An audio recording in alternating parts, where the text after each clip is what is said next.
So the Double XL freshman list just dropped. We got 10 names. And first of all, before I get into this, let's really discuss what the freshman list is supposed to be.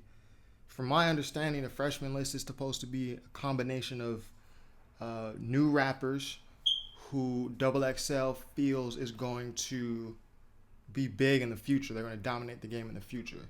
So Double XL, they've hit the nail on the head sometimes with guys like Wiz Khalifa, Kendrick Lamar, J. Cole, Freddie Gibbs. Other times, not so much.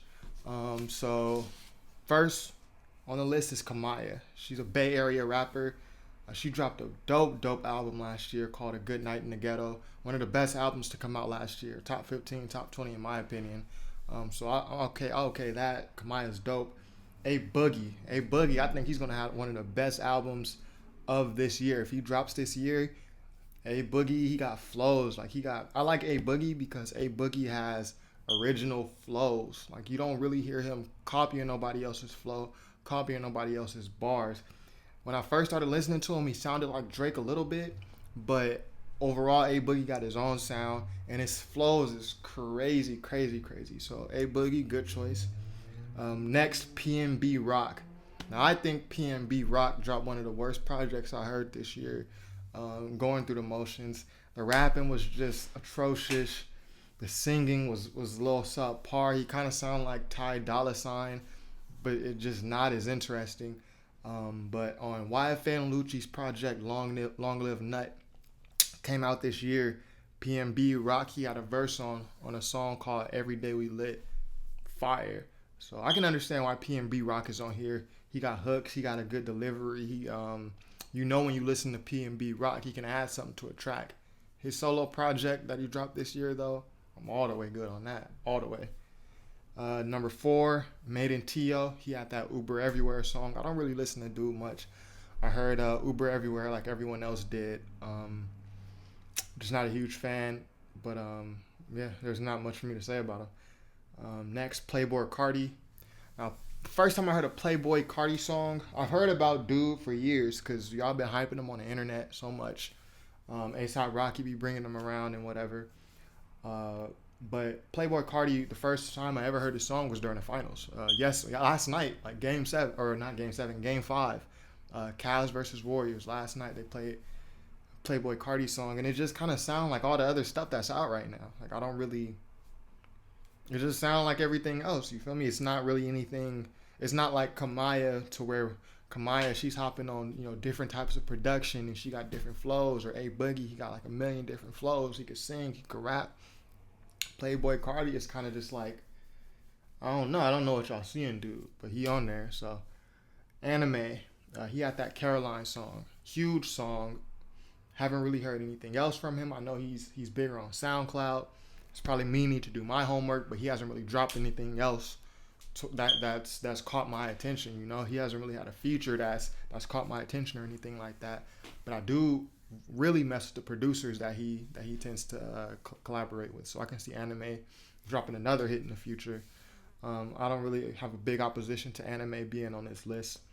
I think they put him on because how big his song was. But hey, whatever. Cap G, it's another guy I'm not really familiar with. Of course, I've heard his name around. I know who he is, but as far as going and listening to a whole project by him, never done it. I listened to a couple songs before I made this video. He got some creativity, he got some style, so we gonna see what he do. Kyle, the next person on the list, he had that I Spy song with Lil Yachty.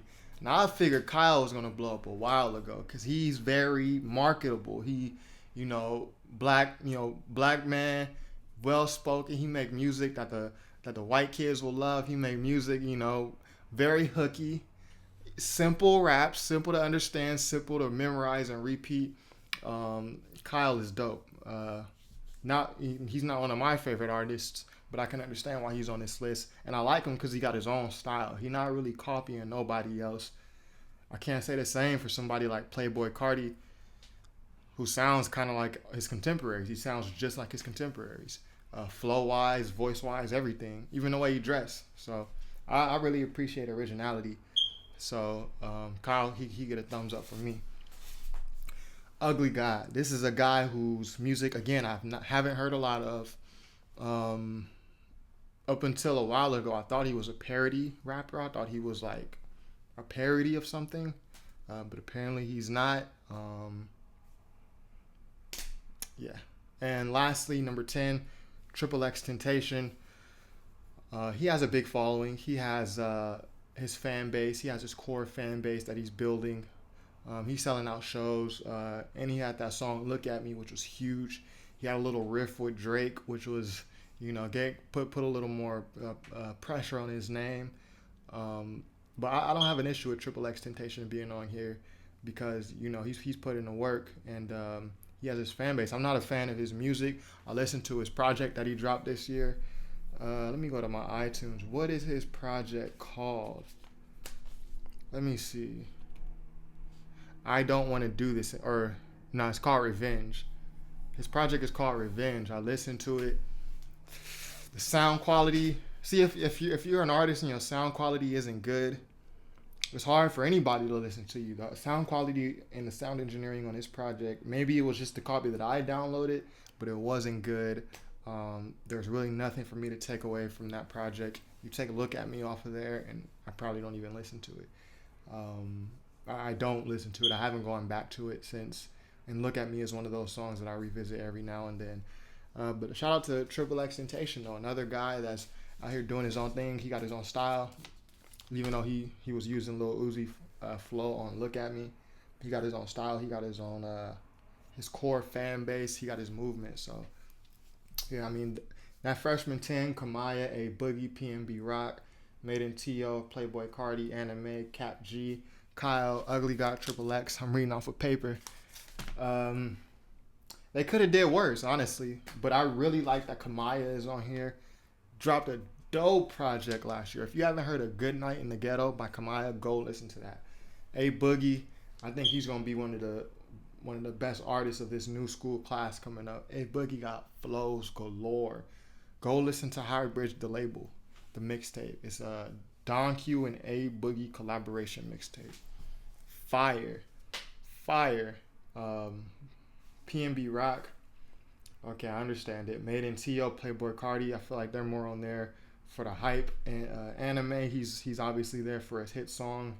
He scored a huge hit song, but he's talented too, so I don't want to do that to him. Cap G, Kyle. I like Kyle. He got his own style. Ugly God, and Triple X Temptation. So I would have liked to see a couple different names on there. I would have liked to see Russ. They probably offered it to Russ, but he probably turned it down. He seemed like the type of dude he don't even want that support no more. That type of support from mainstream media outlets. Just off the top of my head, I also who else would I have liked to see?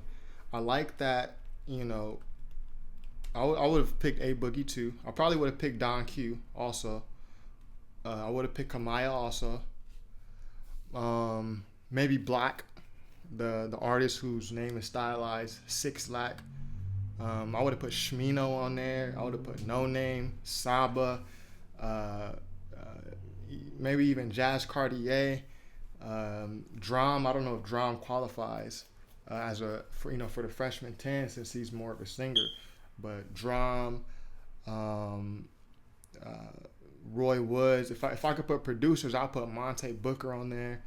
There's a couple names I would have put on there, but I would have definitely liked to see No Name, Gypsy, Shmino, Saba, Jid from Earth Gang, Mick Jenkins, even Jazz Cartier. But hey, it is what it is. Double XL, they're picking the people that they feel is going to be huge. We're going to have hit songs, so I think so. There you have it.